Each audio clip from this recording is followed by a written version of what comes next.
बेटियों से दरिंदगी पर सियासत का जो कवर फायर है वो वाकई बहुत चुभने वाला है। लेकिन आज ममता सरकार की पुलिस पर उठते गंभीर सवालों का विश्लेषण। कलकत्ता हाई कोर्ट के सवाल नंबर 1, सीबीआई को जांच सौंपने में देरी क्यों की गई। सवाल नंबर 2 जो बहुत महत्वपूर्ण है वो ये है, कैसे माना जाए कि कोई सबूत नष्ट नहीं किया जाएगा जबकि स्निफर डॉग्स उसी दिन आने चाहिए थे, लेकिन वहां तो तोड़फोड़ शुरू कर दी गई। अब बड़ा तथ्य क्या है, सवाल नंबर 3, लेकिन पुलिस ने कॉलेज प्रिंसिपल का बयान अभी तक क्यों नहीं लिया। ये कलकत्ता हाई कोर्ट का सवाल है, ये मेरे सवाल नहीं है, कलकत्ता हाई कोर्ट ने पूछा है। यानी सोचिए कितनी बड़ा कवर फायर हुआ है, कितनी बड़ी लीपापोती करने का प्रयास हुआ है, किसको बचाने की साजिश थी। उत्तर प्रदेश में अगर हम देखें तो समाजवादी पार्टी के नेता कहते हैं कि कैसे हो गया, हमारा तो नेता ही नहीं है, फलाना है, ढिमकाना है। लेकिन यहां पर कलकत्ता में जहां सरकार है इंडिया अलायंस की, वहां पर क्या हश्र हो रहा है। लेकिन आज का बड़ा तथ्य यह है, इन सवालों के साथ हाईकोर्ट ने सीबीआई को जांच सौंपी है। पीड़ित परिवार के सवाल, ये सवाल दिल दहलाने वाले हैं, ये सवाल कौंधने वाले हैं। प्रिंसिपल को पीड़ित परिवार से सवाल नंबर 1, पुलिस ने घटना को आत्महत्या क्यों बताया। सवाल नंबर 1 पीड़ित का।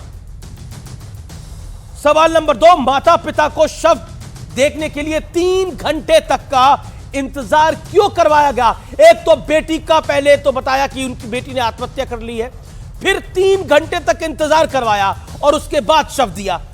बड़ा सवाल क्या है, क्या ममता सरकार ने लीपापोती की कोशिश की और विपक्षी गठबंधन भी देर से जागा।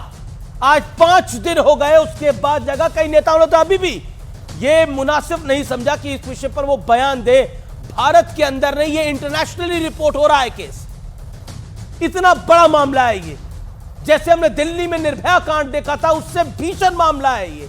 लेकिन सब चुपचाप बैठे हैं क्योंकि वहां पर बंगाल में सरकार इंडिया अलायंस की है। इसलिए आज राहुल गांधी 5 दिन बाद बोले हैं।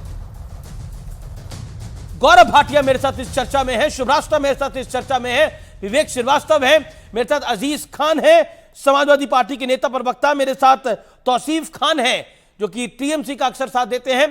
तौसीफ जी, मैं आपके पास आता हूं और आपसे सवाल पूछता हूं। पहला, किसको कवर फायर देने का प्रयास था, किसको बचाने की कोशिश थी। क्या आपको लगता नहीं है कि ये जो पूरा मामला आया है, इसने टीएमसी के शासन को बुरी तरह से एक्सपोज करके रख दिया है।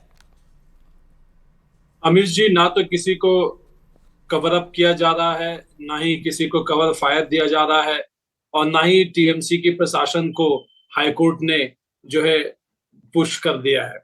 देखिए, इन्वेस्टिगेशन हो रही थी, कोलकाता पुलिस इन्वेस्टिगेट कर रही थी, उन्हें एविडेंस मिला, ब्लूटूथ डिवाइस मिला, जिसके बेसिस पे अरेस्ट किया गया और संजय रॉय को अरेस्ट किया गया और उसे मेन एक्यूज बना करके रेप एंड मर्डर केस में उसके रिमांड मांगा गया। कोर्ट ने उसे 14 दिन का रिमांड दे दिया पुलिस को।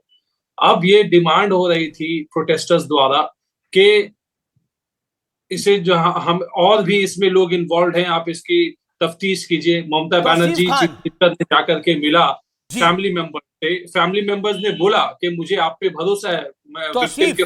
आप ऑफिसर ऑफ द लॉ है, आप वकील भी हैं पेशे से। मैं एक प्रश्न आपसे पूछता हूं, हाईकोर्ट ने आज क्या बोला। हाईकोर्ट ने बोला कि सीबीआई को जांच सौंपने में देरी क्यों हुई, कैसे माना जाए कि कोई सबूत नष्ट नहीं हुआ है। एक बात बताइए, अगर पुलिस लीपापोती नहीं कर रही थी तो इसको आत्महत्या पहली दृष्टि में करार क्यों दे दिया गया, कैसे बोल दिया कि आत्महत्या है ये पूरा मामला। जब मामला पुलिस के पास रिपोर्ट हुआ तो पुलिस ने, क्योंकि कंप्लेंट नहीं था कोई प्रिंसिपल द्वारा या किसी हॉस्पिटल के अथॉरिटी द्वारा, तो उसे अननेचुरल केस के तौर पे रजिस्टर करके इंक्वेस्ट स्टार्ट किया गया और उसे फिर जब एफआईआर हुआ तो वो रेप का ही केस बनाया गया। उसमें ऑटोप्सी जो है, पोस्टमार्टम जो है, फैमिली मेंबर के सामने वीडियो रिकॉर्डिंग में हुआ। ममता बनर्जी ने, लेकिन पहले तो बोला गया ना, पहले बोला गया कि ये पूरा मामला जो है, ये जो पूरा घटनाक्रम है, ये तो रेप है ही नहीं, एक तरह से उससे इंकार करा गया। नहीं, जब पुलिस के सामने मामला आया, जब नहीं, पुलिस क्यों बोला ये आत्महत्या थी पुलिस ने, और वहां पर स्निफर डॉग्स लेके जाने चाहिए थे, वहां सबूत नष्ट करे गए। हाई कोर्ट ने भी आज उस पर प्रश्न लगाया। अमिश जी, आप समझे, ये सामान्य वारदात नहीं है, ये सामान्य वारदात नहीं है।